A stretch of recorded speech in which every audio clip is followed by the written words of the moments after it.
Walton smart fridge presents TVS ইনসাইটে আপনাদের সবাইকে স্বাগত জানাচ্ছি। আমি আবুল কাশেম।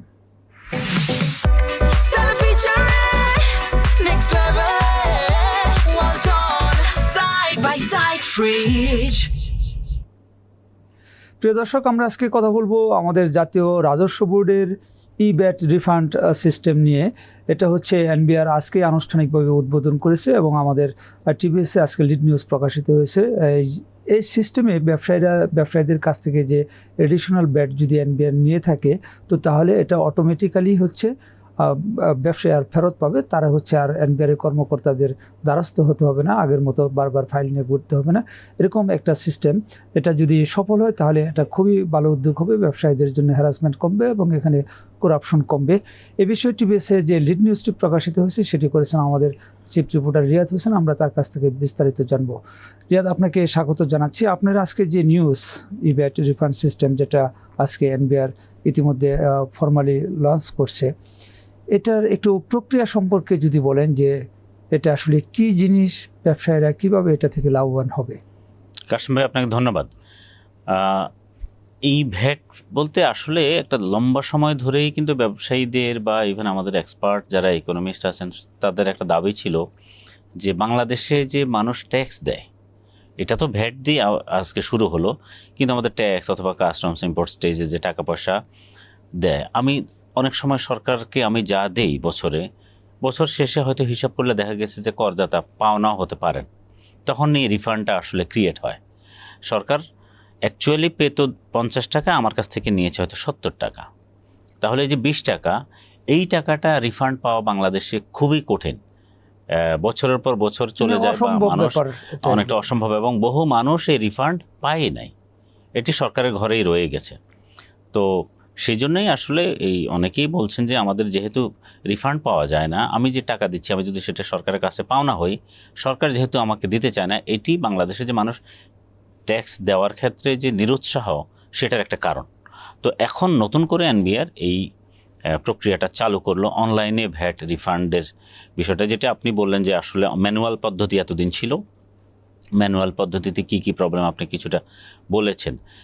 একটা লম্বা সময় ধরে ধরুন উনি আবেদন করলে তাকে একটু ম্যানুয়ালি সিলেক্ট হতো, তারপরে কর্মকর্তাদের ইচ্ছা অনিচ্ছার উপরে তারা যেতেন, অনেক ফাইলপত্র তার কাছে চাইতেন, সব শর্ত হয়তো ব্যবসায়ীদের পক্ষে মানা সম্ভব হয়তো হতো না, এত কঠিন শর্ত আছে। বা তো ফলে যেটা হতো যে কোনো না কোনো কারণ দেখিয়ে তার ওই রিফান্ডটা আটকে যেত। শত শত কোটি টাকা অনেক ব্যবসায়ীর এই এনবিআরের কাছে ভ্যাট এবং ট্যাক্স আটকে আছে। আমরা জানি যে একটা বড় স্টিল কোম্পানি, তার 600 বা 700 কোটি টাকা এনবিআরের কাছে, বছরের পর বছর ধরে উনি ঘুরেছেন, টাকা পাননি, অথচ পিওর। তো এই ম্যানুয়াল পদ্ধতিতে কর্মকর্তাদের এক ধরনের অনিয়মের সুযোগ আছে, অর্থাৎ ওনার হাতে ফাইল, উনি যদি মনে করেন যে কোনোভাবে আটকে দেবেন, উনি যদি বলেন যে না কিছু টাকা ওনাকে দিলে উনি সেটা ছেড়ে দিবেন, সেই সুযোগ আছে। অর্থাৎ এক ধরনের করাপশনের সুযোগটা ছিল। নতুন ভ্যাট ব্যবস্থায় যেটা হবে যে এখন মানে নতুন যে ই রিটার্নটা শুরু হলো, আজকেই 3টা প্রতিষ্ঠানকে দিয়ে এটি এনবিআর উদ্বোধন করলো। 3টা প্রতিষ্ঠানকে 40 বা 50 লাখ টাকার মতো রিফান্ড এনবিআর আজকে দিয়েছে। তো এটা হচ্ছে এরকম যে এই রিটার্ন মানে রিফান্ড পেতে হলে প্রথম কাজই হচ্ছে তাকে ভ্যাটটা দিতে হবে অনলাইনে, অথবা যিনি ট্যাক্স দিবেন, যদি ট্যাক্সটা এখনও শুরু হয়নি, নিশ্চয়ই প্রসেসের মধ্যে আছে, ট্যাক্স হয়তো শুরু হবে। আমরা যে ভ্যাট শুরু হয়েছে, ভ্যাট নিয়ে যদি বলি, তাকে শুরুতেই অনলাইনে ভ্যাট দিতে হবে। অনলাইনে ভ্যাট দিলে উনি এই সংশ্লিষ্ট যত ধরনের পেপার সেটি উনি অনলাইনে আপলোড করে রাখবেন, এবং এনবিআর এর অফিসাররা এটা পরীক্ষা করবে। যদি উনি রিফান্ড পাও না হন, তাহলে উনি রিফান্ডের জন্য একটা অনলাইনে আবেদন করবেন। খুব সহজ বিষয়টা, আমরা অফিসারদের সঙ্গে কথা বলেছি, ওনারা বললেন যে এটা কোনো কঠিন কোনো বিষয় না। সেখানে আবেদন করলে ওই ডিভিশন অফিসার যারা আছে তারা এটা চেক করবে। 27 ধরনের পয়েন্ট আছে, তারা যেই পয়েন্টগুলো চেক করবে সেটা ওই আপনার যিনি আবেদনকারী যখন ভ্যাটের রিটার্নটা প্রতি মাসেই তো দিতে হয়, ওই রিটার্নের সঙ্গেই এরকম সবগুলো বিষয় ওনার এগুলো থাকবে, উনি এটা আপলোড করে দেওয়ার বিষয়। এগুলো যদি ঠিক থাকে সাথে সাথেই ডিভিশন অফিসার এটা কমিশনারেটে পাঠাবেন কমিশনারের অনুমোদনের জন্য। অনুমোদন পেলে তার ব্যাংক অ্যাকাউন্টে ট্রান্সফার হয়ে যাবে টাকা। অর্থাৎ ওই ব্যক্তিকে বা ওই প্রতিষ্ঠানকে আবেদনের জন্য এনবিআর এর অফিসে বা ভ্যাটের অফিসে আসতে হবে না। ডকুমেন্ট, হিউজ ডকুমেন্ট কিন্তু তাকে দিতে হতো, সেই ডকুমেন্ট নিয়েও যেতে হবে না। তারপরে কমিশনারের কাছে অথবা ওই অফিসারদের কাছে দৌড়াদৌড়ি করতে হবে না, তার ব্যাংক অ্যাকাউন্টে। এটি একটি বড় অগ্রগতি বাংলাদেশের, এই যে ডিজিটাইজেশন যে বলা হয় বছরের পর বছর ধরে বাংলাদেশ ডিজিটাইজেশনে বা বিশেষ করে এনবিআরের, সেই জায়গা থেকে প্রায় 1,500 কোটি টাকা ইতিমধ্যে রিফান্ড ব্যবসায়ীরা জমা হয়ে আছে, যেটি এনবিআর এখনও দেয়নি ভ্যাটের ক্ষেত্রে। এর বাইরে ট্যাক্সের ক্ষেত্রে এটি আরও অনেক বেশি, কয়েক হাজার কোটি টাকা। তো ফলে এই যে প্রসেসটা শুরু হলো, এটি কিন্তু উন্নত দেশগুলোতে এই ব্যবস্থা খুবই চমৎকার। সেখানে অটো মানুষের যিনি ট্যাক্স দিচ্ছেন বছর শেষে উনি যদি পাওনা হন, হিসাব করে তার অ্যাকাউন্টে টাকাটা চলে যায়, তিনি যেখানে থাকুন তাকে ট্যাক্স অফিসে যেতে হয় না। তো এই প্রক্রিয়ার মধ্যে বাংলাদেশ আসলে যুক্ত হলো। এটা আপনিও বলছেন এবং আমিও অ্যাপ্রিসিয়েট করি যে এটা অবশ্যই খুবই ভালো উদ্যোগ। কিন্তু আমরা দেখছি যে আমাদের সরকারের বিভিন্ন অফিস ইতিমধ্যে ডিজিটাইজেশন হয়েছে এবং তারা বিভিন্ন অ্যাপস চালু করছে জনগণের জন্য সেবা সহজ করার জন্য। কিন্তু জনগণ যখন অনলাইনে একটা কিছু পূরণ করে ফাইনাল স্টেজে যায় সাবমিট অপশনে, তখন যে আর সাবমিট হয় না। মানে এটা ও শেষ মুহূর্তে এমন একটা ব্যবস্থা করে রাখে যে সেবা গ্রহীতাকে অবশ্যই যেন অফিসে আসতে হয়। তো এনবিআর এর ক্ষেত্রে এরকম হওয়ার আশঙ্কা নেই তো? খুবই একেবারে ইন্টারেস্টিং একটি ইস্যু আপনি সামনে এনেছেন। এটি হচ্ছে আসলে এনবিআর এর এখনকার যেই ম্যানেজমেন্ট, তাদের উদ্দেশ্যটা ভালো, এটি পরিষ্কার আমরা বুঝতে পেরেছি। তারা চাচ্ছেন মানুষ মানে কমপ্লায়েন্সের মধ্যে আসুক, অর্থাৎ যিনি ব্যবসায়ী তিনিও যাতে ফাঁকি ঝুঁকির দিকে না যান, আবার অফিসও যাতে এই ম্যানুয়ালি যে আসতে হয় এই সুযোগ নিয়ে যাতে কারো কাছ থেকে পয়সা না নেয় অফিসার বা যারা যারা আছেন। সব অফিসার খারাপ না, কিন্তু একটা বড় অংশই তো এই অভিযোগ আছে। এখন উদ্দেশ্যটা ভালো, কিন্তু এই যে বিষয়টি আপনি বললেন, বাংলাদেশে বাস্তবতা ভিন্ন। যে আমরা দেখেছি অতীতে বিভিন্ন প্রতিষ্ঠান ডিজিটাইজেশন করলেও ফাইনালি কোনো না কোনো কারণে মানুষকে অফিসে যেতে হয়। এখন এখানেও যে বিষয়টা আমি বললাম যে 27 ধরনের পয়েন্ট আছে, কোনো একটা পয়েন্টে হয়তো অফিসার তার অবজারভেশন দিলেন যে না এটি পাওয়া যায়নি, এই জন্য ওই ব্যক্তিকে আবার আসতে হবে।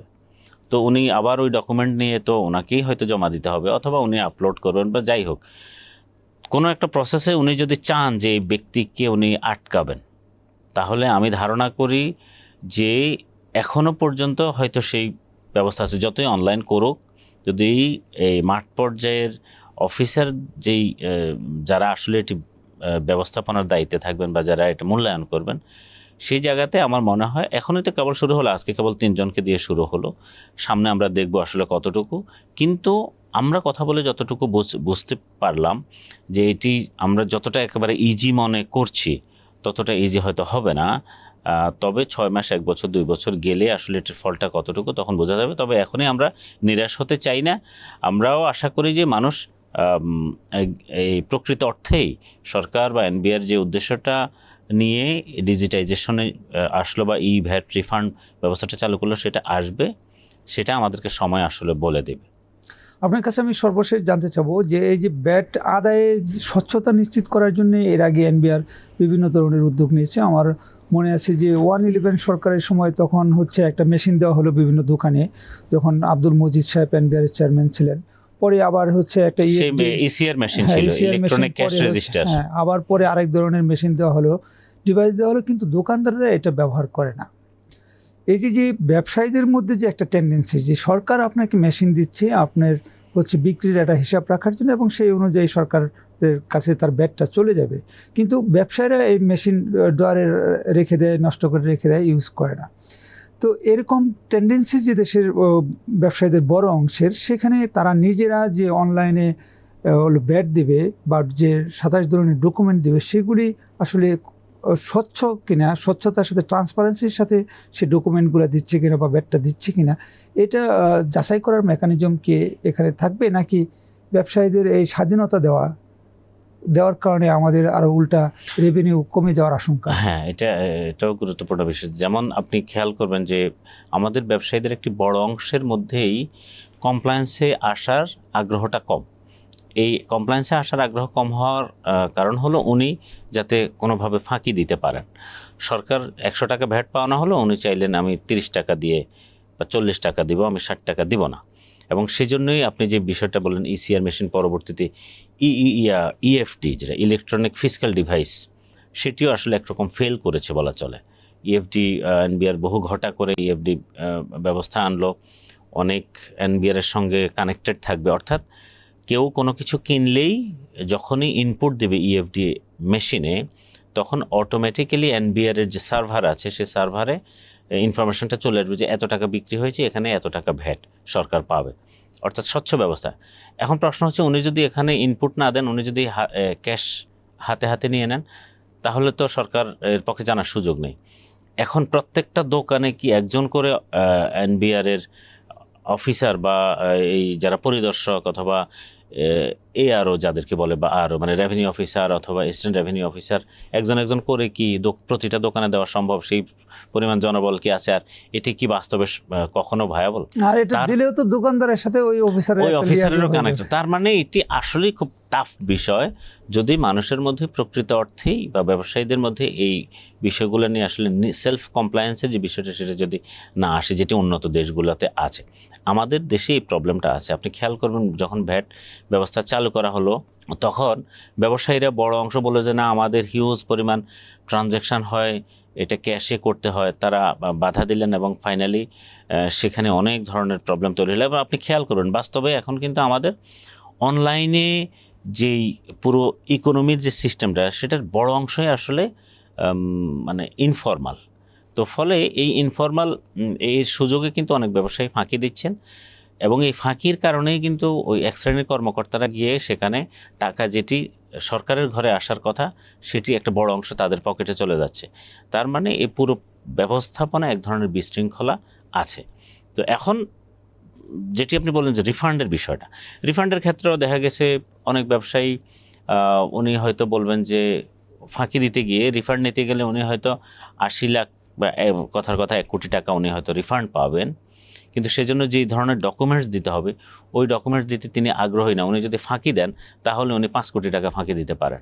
তো উনি 1 কোটি টাকা ছেড়ে দিয়ে ওই পথেই হয়তো আগাবেন, উনি রিফান্ড নেবেন না। এরকমও ব্যবসায়ী কোনো ব্যবসায়ীর মধ্যে টেন্ডেন্সি আছে। কিন্তু একটা বড় অংশ বা একটা উল্লেখযোগ্য অংশ এখন কমপ্লায়েন্সের মধ্যে আসছে। এনবিআরেরও চেষ্টা হচ্ছে ধীরে ধীরে ট্যাক্স, ভ্যাট বা কাস্টমস রিলেটেড পুরো কার্যক্রমটাকে এক ধরনের কমপ্লায়েন্সের মধ্যে আনা। এটি সময় সাপেক্ষ ব্যাপার, যেহেতু আপনি বললেন যে বাংলাদেশের ব্যবসায়ী, করদাতা সবার মধ্যে যতটা সুযোগ আছে তিনি সেই সুযোগটা নেবেন, সরকার যা পাবে সেটা দিতে চাইবেন না। তো ফলে যত ইন্টিগ্রেশন হবে অন্যান্য সরকারি সব সংস্থার সঙ্গে অনলাইন, এই সুযোগগুলো ধীরে ধীরে কমে আসবে, কিন্তু এনবিআরকে আগাতে হবে নিশ্চয়ই। আমরা একদম শেষ সময় চলে আসছি। আমি খুবই সংক্ষেপে আপনার কাছে জানতে চাবো, এই যে কমপ্লায়েন্স যেটা ইনশিওর হওয়া প্রয়োজন, সেটা কি আসলে ব্যবসায়ীদের উপর ছেড়ে দিলে হবে যে তারা নিজেরা কমপ্লায়েন্স হবে, নাকি এখানে আইনের শাসন প্রয়োগ হওয়া দরকার? আমাদের দেশে কর ফাঁকি, ব্যাট ফাঁকি এর জন্যে দৃষ্টান্তমূলক শাস্তি পেয়েছে এমন কোনো নজির নেই। তারা আবার ঘুষ দিয়ে হয়তো সেই অভিযোগ থেকে অব্যাহতি পেয়ে যাচ্ছে। তো আমাদের এনবিআর বা আমাদের যে বিচার ব্যবস্থা, সেখানে এটা আইনের শাসন নিশ্চিত করার উপর ডেফিনেটলি আপনার আইনের শাসনটা গুরুত্বপূর্ণ। প্রথমত একসাথে শুধু একটা দিয়ে আসলে আপনি এক পথে আগালে হবে না, আপনাকে পুরো প্রসেস আমাদের হোল ইকোসিস্টেম যেটাকে বলে, সেই পুরো প্রসেসটার মধ্যে আসলে এক ধরনের সুশাসন সেটাকে আনতে হবে। আপনি যদি এখন আইনের শাসন আপনার ঠিকই আছে, কিন্তু বিচ্ছিন্নভাবে ওই যেটা আপনি বললেন, কেউ টাকা অবৈধ লেনদেন করে ছেড়ে দিচ্ছে, অথবা কর্মকর্তারা অবৈধ লেনদেনের মাধ্যমে তিনি ছেড়ে দিচ্ছেন, এটা সম্ভব আসলে নয়। যার কারণে পুরো ইকোসিস্টেমটাকে আমাদের একটা ওই কমপ্লায়েন্সের মধ্যে আনতে হবে। এবং সরকারের ইভেন এনবিআরের 3টে যে উইং, আশ্চর্যজনক বিষয়, সেই 3টে উইংই একটার সঙ্গে একটা তথ্য আরেক উইংকে দিতে চায় না। ট্যাক্সের তথ্য ভ্যাট বা ভ্যাটের তথ্য কাস্টম ট্যাক্সকে দিতে চায় না। তো এনবিআরের মধ্যেই হয়নি, ফলে এই প্রবলেম তো রয়ে গেছে। এনবিআরকে এই কাজগুলো আসলে করতে হবে এবং অবশ্যই আইনের শাসন, যেটা আপনি বললেন সুশাসন, সেটি নিশ্চিত করতে হবে। যিনি অপরাধী তাকে শাস্তি দিতে হবে, যেই অফিসার এই অপরাধে সহায়তা করেছেন তারও শাস্তি নিশ্চিত করতে হবে। ধন্যবাদ আপনাকে। প্রিয় দর্শক, আমরা রিয়াদ হোসেনের কাছ থেকে বিস্তারিত জানলাম যে ই-ব্যাট রিফান্ড সিস্টেম চালু হলে ব্যবসায়ীদের কী সুবিধা এবং এনবিআর এর কী সুবিধা। আমরা আশা করব যে আমাদের ব্যবসায়ীরাও ব্যবসায়ীরা আসলে নিজের পকেট থেকে ট্যাক্স দেন না, তারা জনগণের কাছ থেকে এই ব্যাটটা, আমরা যারা সাধারণ কাস্টমার, আমরা যখন কোনো পণ্য কিনি তো সেটার ব্যাট ওই ব্যবসায়ীর কাছে জমা হয়, এই ভোক্তার পক্ষ থেকে ব্যবসায়ী সেটা এনবিআরকে জমা দেবে, এটাই নিয়ম।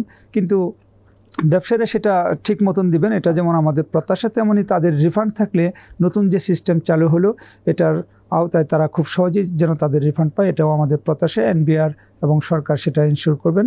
আমাদের যদি আপনাদের ভালো লাগে আপনারা লাইক করবেন, শেয়ার করবেন। সবাইকে ধন্যবাদ।